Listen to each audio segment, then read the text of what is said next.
glad you're here.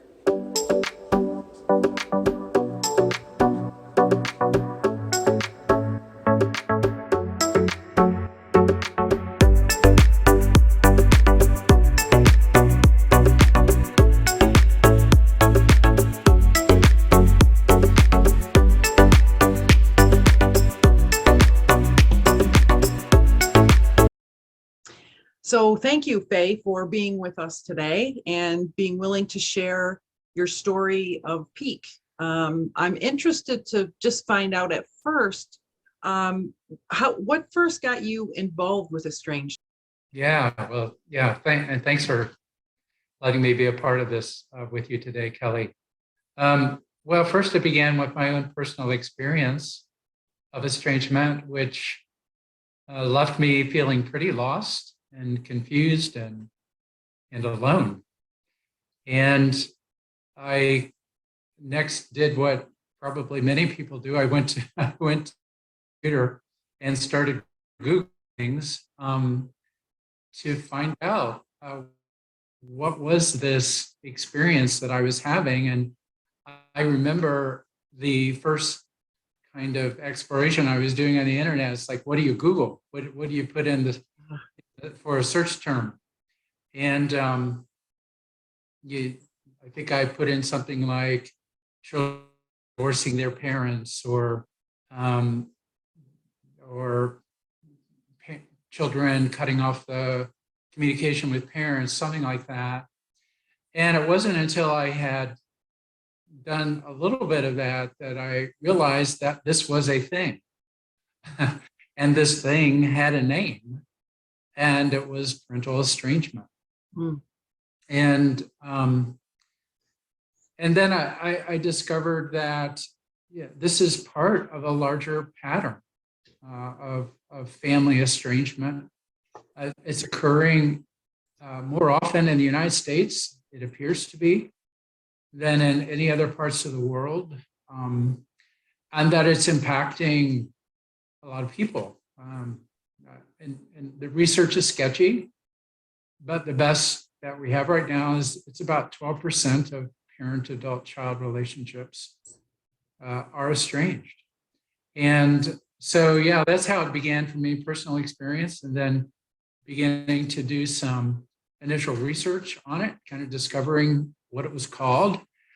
And that's kind of how it all started. 1 in 8. When you learned that the number was that high, how did that affect you? Yeah, so I think there was almost an immediate sense of relief.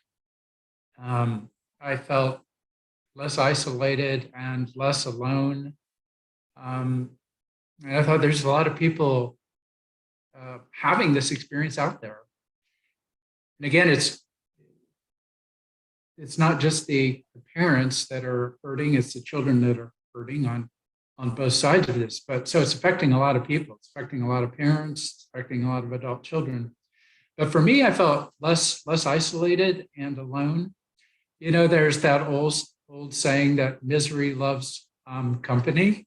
But I read something the other day, misery also loves whiskey. and misery loves overeating and overspending and overthinking and all the overs that aren't necessarily good for you. And a bunch of under exercising, under sleeping, you know, a bunch of poor coping mechanisms, including kind of at the extreme, suicidal thinking, because isolation is a big part of suicidal thinking. People feeling hopeless and isolated. So it really struck me that this is having a profound effect on people. I think many of us have read the research that says that sustained loneliness is the equivalent of smoking 15 cigarettes a day. I mean, it has profound impacts not only on us emotionally, but also physically, medically. And so anyway, I began to realize that this is not only affecting a lot of people, but that I was not alone, but also started to get a sense of the impacts of this on people's lives, realizing there's about 5 million people, maybe 5 to 10 million people who are living in this estrangement and in that isolation. They're often living in closets of a sort. They're feeling like they can't talk about this because they feel so badly about it. And so the question then became for me, not only how do I deal with this myself, but given the fact there's so many other folks out there, how do we reach out to other people? Not just so we can all be miserable together, but so that we can recover and find constructive, healthy ways to deal with this kind of experience. So I guess the impact was for me feeling less alone, then realizing how consequential this was in people's lives, and then having a sense of, how do I reach out to other people like me? Huh. As I find that interesting, and I'm curious for you, the number's higher than I would have guessed before doing any research on this. And yet you didn't know the word. And I'm going to ask, did you know any other estranged parents before you found the name to this? I really didn't. I've thought about this a bit and realized that when I started doing this research, I couldn't think of anyone else that had disclosed that this was something that they were dealing with. And that's a part of the isolation that, I say at the time when I first started doing the research on this, I didn't know any parents who were estranged, which is probably not true. The more accurate truth is I knew people who were estranged, but because they hadn't disclosed it to me or I hadn't explored it with them, I didn't know they were estranged. And I think that's true for many of us, is many folks, I think, if you talk to them about this, especially people in various caregiving professions, therapists, clergy, other folks, chaplains, they may say, I don't really know that many people who are estranged, but they probably know more people than they realize. It's just they haven't disclosed it to them yet, or they haven't known how to explore that. Mm-hmm.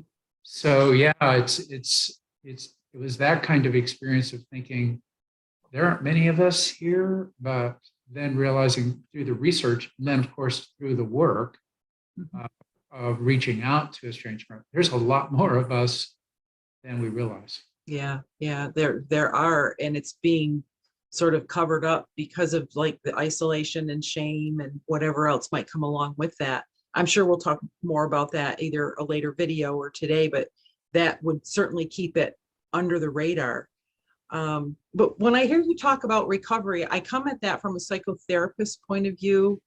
And the word recovery, as it is associated with estrangement, seems like an odd pairing to me, or it did at first when you and I talked about this. Do you want to just talk a little bit about what you mean by recovery from estrangement? I think it would be an assumption that recovery means we got back together, we're reconciled. Yes, and that reconciliation, of course, would be what we would all ideally hope for. Yeah. If that could take place, that's what I would long for, pray for every estranged parent, that there could be that reconciliation and dealing with whatever the root causes were of that, so that people can begin to reconnect. But what we find is that 95% of the time, it is the adult child that makes the break, and the parent is left relatively powerless in knowing how to make reconciliation, how that's going to happen, because reconciliation requires, right, a willingness on both sides to come back together and address whatever issues that there are. And so while reconciliation is something that we hope for and pray for, and it would be the ideal, sometimes that's not possible. And until you have, both the child and the parent willing to do the work to come back together. So we have a lot of situations where, because that's not possible, the parent is left feeling pretty powerless because they didn't initially make that decision. Doesn't mean they didn't contribute somehow to the estrangement, but it means they didn't understand whatever mistakes they've made is kind of rising to the level where estrangement would be the solution. And so they're dealing with this sense of loss, and it's a profound sense of loss, sort of like losing someone to death because you've lost contact with them or communication with them. Or in some cases, it's just seriously curtailed, but sometimes it's totally cut off. And so you not only have that sense of loss, you have the rejection, the feelings of rejection. And that's all very consequential in terms of all the various impacts on a parent's life. So how do we help them recover from those impacts, even if reconciliation is delayed, as I talk about it? How do we help them get past the very consequential impacts in terms of their lives, so they can find a way to move forward with life? You don't get over it, but you find ways to move forward. So when we talk about recovery, we're talking about working to alleviate the multiple impacts of estrangement on parents. And those impacts, they're mental, they're emotional, they're physical, they're spiritual, they're relational, they're sometimes legal, financial. Help parents deal with that when reconciliation is delayed, and to realize the potential for zestful living. I've learned a little bit from physical and occupational therapists who are dealing with impairments. This is a kind of impairment. And one of the things they say is, it's not the number of, it's not the years in your life, it's the life in your years. So how do we put life back into the years of estranged parents and help them realize their potential as people that still have something, a reason to live and something to give to the world? Yeah. So recovery is about not staying stuck in the grief of the loss, or in a state of ambiguity between hope and loss while you wait for a reconciliation to occur, and to sort of inject into your life or reintroduce into your life some of the things that were really energizing for you and purposeful and meaningful. So you talked about, though, recovering from the impacts. So can you say a little bit more about those impacts and what they might be and how they might manifest in somebody who is struggling with estrangement? Mm-hmm. Yeah. So the impacts, I think, to kind of think about it broadly, is a little bit, it's a little bit like recovering from a significant accident, a car accident, for example. And it's a trauma. And I had the experience of jumping out of a plane, and it was on my bucket list, and I wanted to do that. And people asked me, why would you jump out of a perfectly good plane? But anyway, when I hit the ground, I didn't land correctly and I broke my ankle. Oh, And that required a couple of surgeries and a significant amount of time to recover. But as a result of that, every time I had anything like an experience of coming to a sudden stop, I had this incredible, reflex reaction. And I remembered, and I had a flashback to, hitting the ground. yeah. And it's a similar experience to that. I remember kind of being on the ground and the first thing was, what's happened? What's happened to me?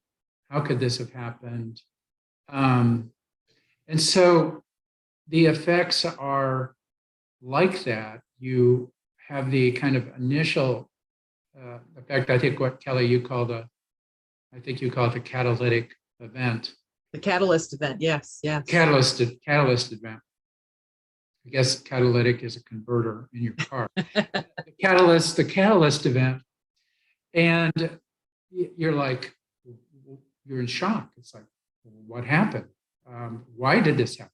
You're kind of bewildered, and then there are just multiple kinds of impact as you kind of realize what's happened, and that something's really broken. My leg here, my ankle here is really broken. And this is going to impact my life in lots of different ways. So there are all these impacts from estrangement that are very to that. You have the emotional impacts. You have people feeling devastated. They feel abandoned. They feel hurt. They feel angry. And then there are other kinds of feelings that set in, anxiety and depression sometimes, guilt, and certainly shame, because something has happened to you that you feel like you're defective in some way as a parent, that this has happened. So there are all these emotional impacts. There are relational impacts because it can affect your relationship with your spouse.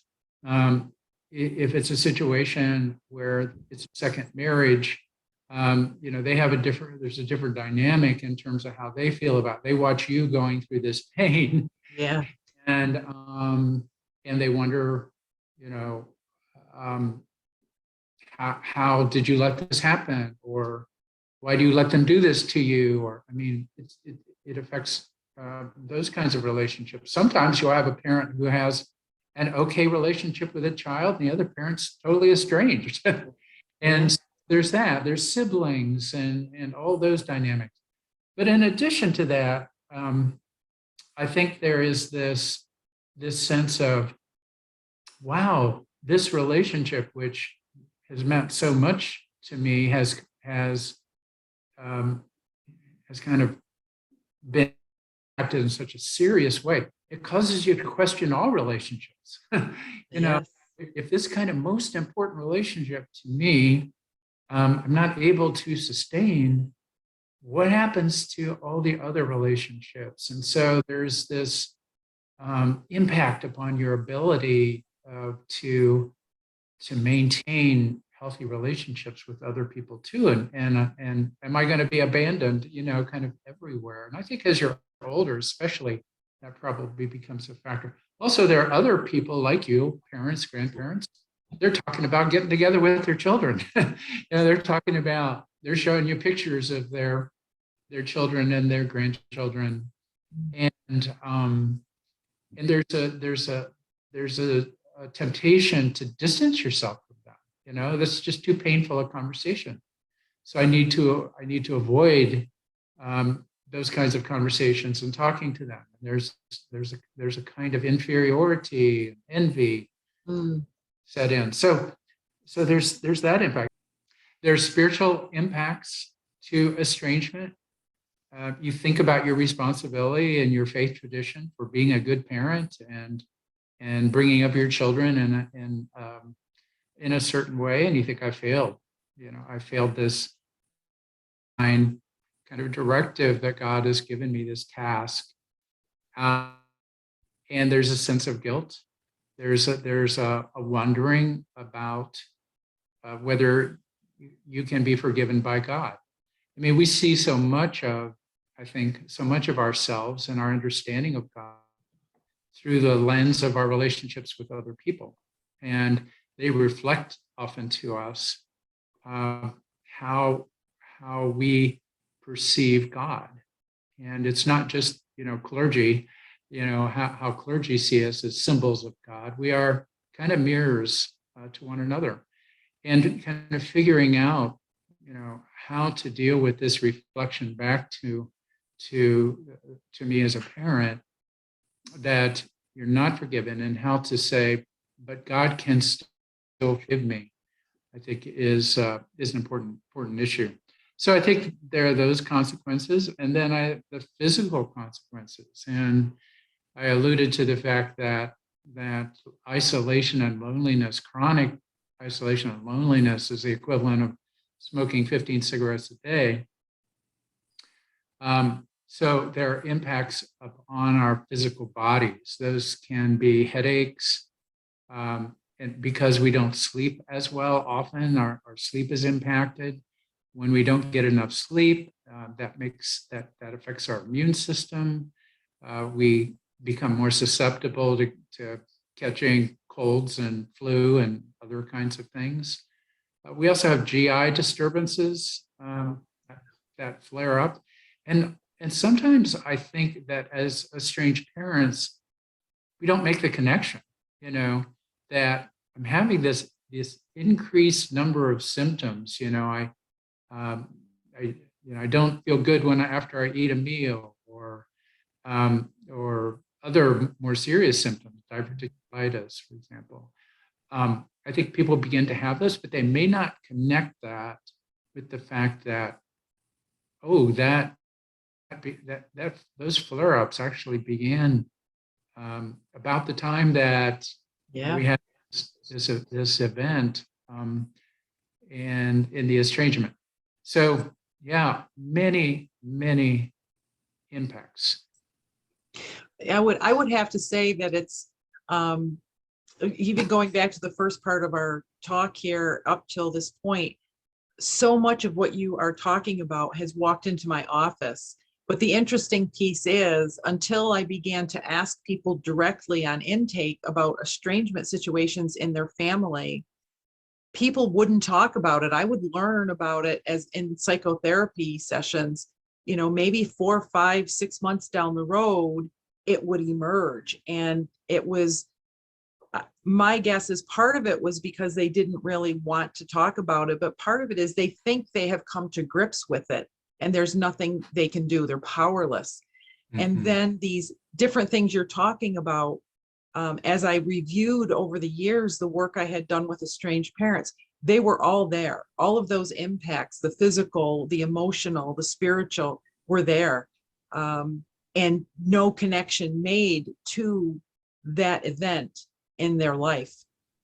So this is so enlightening to see that it's common, and not that that's good, but like you said, there's a sense of there's more of me out there, and that means I'm not the only one. I'm not underperforming alone. I'm not defective, or we can't all be defective. So there's got to be more to this story. So I think that piece that you mentioned earlier about coming out of isolation is probably quite comforting at some point once you get past the fear of coming out. Yes, and it's really helped me, Kelly, in talking to estranged parents, especially in those initial conversations when I'm talking to somebody, to really explore with them, how is this impacting you? What kinds of feelings are you having? And people talk about being devastated and kind of cut to the heart, but also to ask, how are you sleeping? How are you feeling physically? And saying to them, you know, sometimes here are some of the effects. And I remember talking to somebody who said, I'm having all those, she said, you know. And there was a sense of, you know what it's like of understanding. It's not just, I understand that you're an estranged parent. There are other estranged parents. It's like, oh, wow, you even understand the ways this is affecting me. And I find that extremely important. I think the other thing I think that's important to say about these things and about recovery is that, you know, we're not dealing with skin to knees that Yes. that just give them time and after a week or two they're going to heal. We're talking about the kind of consequential impacts that time alone doesn't heal. You know, time doesn't heal all wounds. Time heals some wounds, and time gives us the opportunity to heal the rest, maybe. But estranged parents have to do something. They can't. When you have a car accident, you have broken bones and all of the kind of impacts of that, and you're laying on the ground, just continuing to lay on the ground isn't going to take care of this. You're going to need help. You're going to need resources. You're going to need to take action. And I think that's one of the big messages of recovery for estranged parents is this won't just all go away on its own. Time will help some, but it won't take care of everything. And there are things you can do, but they're to kind of recover and improve. But they are things you must do that no one can do for you. So thank you, Fe, for sharing with us today about this phenomenon that you found the name of eventually after your Google searches as estrangement. And I would like to have you come back again and talk to us about peak. Is that okay with you?